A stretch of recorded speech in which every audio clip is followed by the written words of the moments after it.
ప్రేక్షకులకు నమస్కారం అండి. నేపాళం, దీన్నే జయపాల అంటారు, జమాల్ గోట అంటారు యునానీలు. ఇది పూర్వకాలం వాంతి అవడానికి, విరోచనం అవడానికి వాడే ఒక అద్భుతమైన మూలిక అన్నమాట. ఇవాళ మనం జట్రోఫా అని దీన్ని పెద్ద పెద్ద వందల ఎకరాలు వేసి ఆ గింజ నుంచి వచ్చే ఆయిల్ని డీజిల్ ఆయిల్ బదులు మనం వాడటం జరుగుతుంది న్యాచురల్గా. దీనికి ఒక 15 సంవత్సరాలు 20 సంవత్సరాల క్రితం విపరీతమైన పబ్లిసిటీ చేశారు. గవర్నమెంట్ కూడా ఎంతోమందికి సబ్సిడీలు ఇవ్వటం, ఈ ప్లాంటేషన్ చేయించడం జరిగింది. ఇప్పుడు దాని గురించి పెద్దగా ఎవరు మాట్లాడట్లేదు. ఇది ఆయుర్వేద మూలిక, కానీ చాలా విషంతో కూడి ఉన్నది. తెలుసున్న వైద్యుల మట్టుకే దీన్ని శాస్త్ర ప్రకారం చేసి వాడితేనే వాడుకోవాలి, లేకపోతే దీని జోలికి ఎవరు వెళ్ళవద్దు. ఇది విరోచనాలు అవడానికి బాగా వాడేవారండి పూర్వం. దీన్ని ఏ విధంగా వాడేవారు అంటే, ఒక నేపాల్ గింజల పైన తొక్క ఉంటుందన్నమాట, దాన్ని తీసేస్తే లోపల పప్పు ఉంటుందండి. గింజ లోపల ఒక గుంజు లాంటిది ఉంటుందన్నమాట. దాన్ని ఏం చేసేవారంటే, అన్నంలో 1 కేజీ అన్నంలో ఒక 50 గ్రాములు కానీ 100 గ్రాములు కానీ ఈ నేపాలం గింజల్ని పైన తొక్క ఒలిసేసిన పప్పుని ఒక గుడ్డలో మూట కట్టి ఆ బియ్యం మధ్యన పెట్టి అన్నం వండేవారు. వండిన తర్వాత ఆ అన్నాన్ని తీసి జాగ్రత్తగా భూమిలో కప్పెట్టేయాలి. అంటే దీంట్లో ఉన్న విష పదార్థం అందులోకి వెళ్తుంది అనమాట. ఆ తర్వాత ఆ 2 బద్దల్ని విడదీస్తే లోపల ఆకు ఉంటుందండి, ఆకుని తీసేయాలి. ఉడకబెట్టి ముందర కూడా తీసేసి ఉడకబెడితే ఇంకా తక్కువ గుణంతో, అంటే స్లోగా పనిచేస్తుంది, ప్రమాదం తగ్గుతుంది. ఉడకబెట్టాక తీసేసి దాన్ని కొత్త కుండలో పెట్టి నూరడం వల్ల, అంటే చిప్ప, ఒక మూకుడు అంటాం కదా, మట్టి మూకుడు, కాల్చిన మట్టి మూకుడు తీసుకుని అందులో నూరతారు. దాన్ని నూరినప్పుడు ఏమవుతుందంటే, అందులో ఉన్న నూనె ఏదైతే ఉందో ఆ నూనె ఆ మూకుడు లాగేసుకుంటుందండి. చక్కగా పిండిలా తయారవుతుంది అనమాట. తయారైన తర్వాత దాన్ని కలెక్ట్ చేసుకుని తేనె, ఆర్తికర్పూరం కలిపి మళ్ళీ నూరి చిన్న మాత్ర కడతారు. ఎంతంటే ఒక గురివింద మాత్ర లేక కట్టుకుని, అది వయసుని బట్టి వేసుకోవాలి. వేసుకుంటే చక్కగా విరోచనం అవుతుంది. కానీ 7 ఏళ్ళు లోప పిల్లలకు కానీ ముసలి వాళ్ళకి కానీ ఈ మాత్ర ఇవ్వకూడదు అనమాట. ఇది ఒంటికి రాస్తే ఎర్రబడే గుణం ఉంటుందండి. పేను కొరుకుడు అనే వ్యాధి ఉంటుంది, అలిపేషియా అంటారు. మనకి పేను కొరికింది అని జుట్టు నున్నగా ఊడిపోతుంది కొన్ని ప్లేసుల్లో, మీసం మీద కానీ, ఐబ్రోస్ కానీ, తలలో కానీ, ఇంకా అక్కడ వెంట్రుక మొలవదు. అటువంటి ప్లేసుల్లో ఈ గింజని కనుక పేస్ట్ చేసి రాసి వేడి పుట్టగానే తుడిసేయాలండి, లేకపోతే అది ఎర్రబడిపోయి పుండు పట్టడానికి అవకాశం ఉంది. అలాగే మీరు జాగ్రత్తగా ఒక వారం 10 రోజులు కనుక రాసి వెంటనే తుడిచేస్తూ ఉంటే వేడి రాగానే ఆ ప్లేస్లో పేను కొరుకుడు అనేది పూర్తిగా పోయి మళ్ళీ కొత్త వెంట్రుకలు రావడానికి అవకాశం ఉంది. అంత అద్భుతమైన మూలిక ఇది. మోషన్స్కి వాడుకోవాలంటే కనుక నేను చెప్పినట్టుగా దాన్ని అన్నంలో ఉడకబెట్టి తీసి మట్టి మూకుల్లో నూరుకుని దాన్ని తీసి మళ్ళీ నెయ్యి, హార్తకర్పూరం కలిపి గురువిందల్ని మాత్రలు కట్టుకుని చిన్న మాత్ర వేసుకుని మీ బాడీ వెయిట్ని బట్టి, మీ వయసుని బట్టి వాడుకోవాలి. 7 సంవత్సరాల్లో పిల్లలకి ఇవ్వకూడదు, ముసలి వాళ్ళకి ఇవ్వకూడదు. ఒకవేళ పొరపాటుని కనుక ఇది ఎవరైనా తెల్లగా పప్పులే ఉంది అని తినేవారు పూర్వం. ఎందుకంటే పిల్లలు ఆడుకోవటానికి వెళ్ళినప్పుడు నేపాళం తింటే కనుక ఏమన్నా ప్రమాదం జరిగితే అప్పుడు నేపాళం చెట్టు యొక్క పప్పు తిన్న వాళ్ళకి, విరుగుడికి అనేక రకాల మందులు ఉండేయండి. ఇది నేను గ్రంథంలో రాసింది మట్టిగా చెప్తున్నాను, ఇది నా ఓన్ కాదు.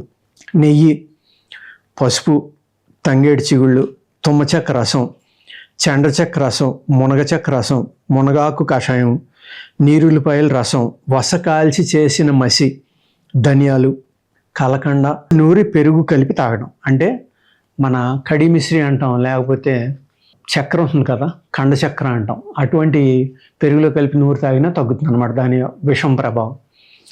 10 రకాలైన విరుగుళ్ళు ఈ పుస్తకంలో చెప్పడం జరిగిందండి. ఇది వస్తుగుణ దీపిక. దీని గురించి నేను అనేక వీడియోల్లో చాలామందికి చెప్తున్నాను. ఈ ఆయుర్వేదం మీద ఇంట్రెస్ట్ ఉన్నవాళ్ళు ఈ బుక్ కొనుక్కుని దీన్ని బాగా చదివారనుకోండి, ఆయుర్వేదం మీద ముందర మీకు అవగాహన వస్తుంది. ఆ తర్వాత మీకు నేను చెప్పేది అర్థమవుతుంది, ఈ పుస్తకం ఎంత అద్భుతమైందో మీకు అర్థమవుతుందండి. ఈ నూనె 1 వంతు, ఆలివ్ ఆయిల్ 10 వంతులు, అంటే కొబ్బరి నూనె కానీ, ఆలివ్ ఆయిల్ కానీ, లేకపోతే ఆముదం కానీ, ఇలాంటి వాటిల్లో ఇది 1 వంతు, అవి 10 వంతులు కలుపుకోవాలి.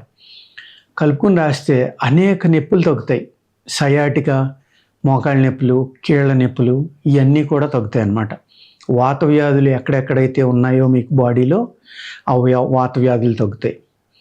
ఇది ఆముదంలో కలిపారనుకోండి, ఆముదం కూడా విరోచన ఔషధం, ఇది కూడా విరోచన ఔషధం కాబట్టి ఇది రాయడం వల్ల ఎవరికైనా ఎర్రబడిన ఎలర్జీ లాంటిది వచ్చినా వెంటనే దాన్ని తుడిసేయండి.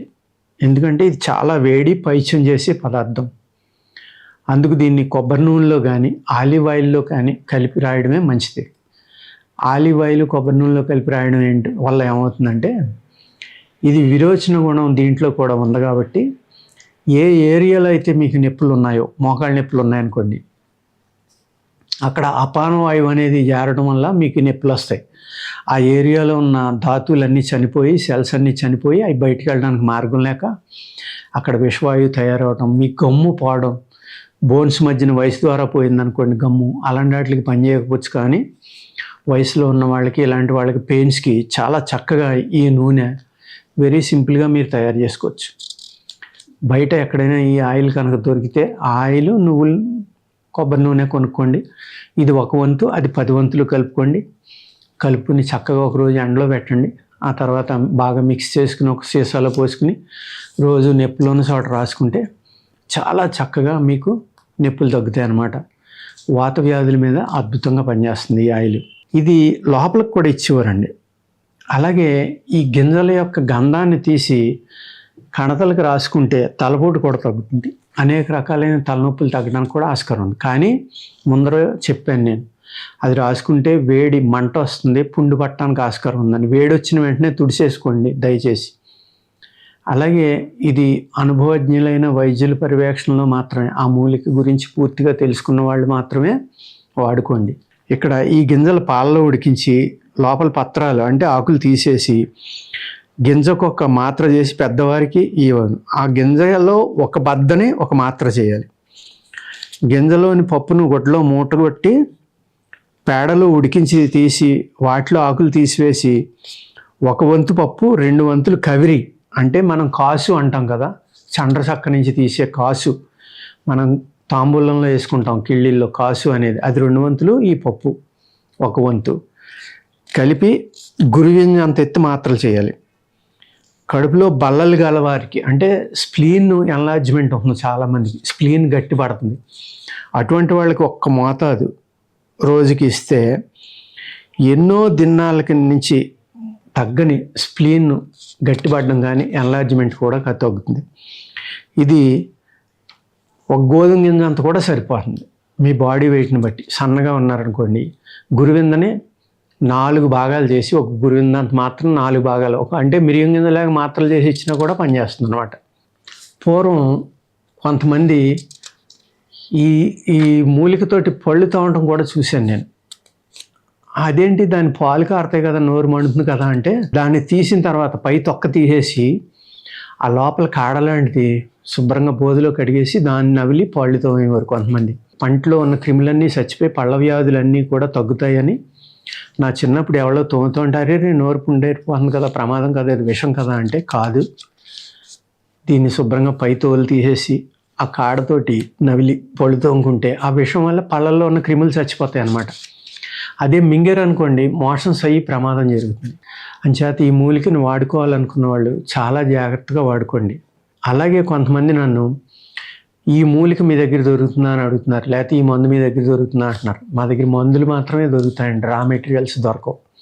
ఎందుకు అంటే ఆ రా మెటీరియల్స్ కలెక్ట్ చేయడానికి మాకు చాలా కష్టం అవుతుంది అనమాట. మేము సాధారణంగా మా దగ్గర ఒక 75% హెర్బ్స్ ఆ ముహూర్తాలకు తీసినవి, ఎంతో కష్టపడి అనేక మంది కలెక్ట్ చేసి ఇచ్చిన మూలికల ద్వారానే మేము మందులు చేస్తాం. ఆ 25% మాకు దొరకని బయట నుంచి తెప్పించుకోవడం జరుగుతుంది. అందుచేత మా దగ్గర రా మెటీరియల్స్ మేము అమ్మలేం కాబట్టి రా మెటీరియల్స్ కోసం దయచేసి నాకు ఫోన్లు చేయొద్దు. కొంతమంది సలహా చెప్పమని కూడా ఫోన్లు చేస్తున్నారు.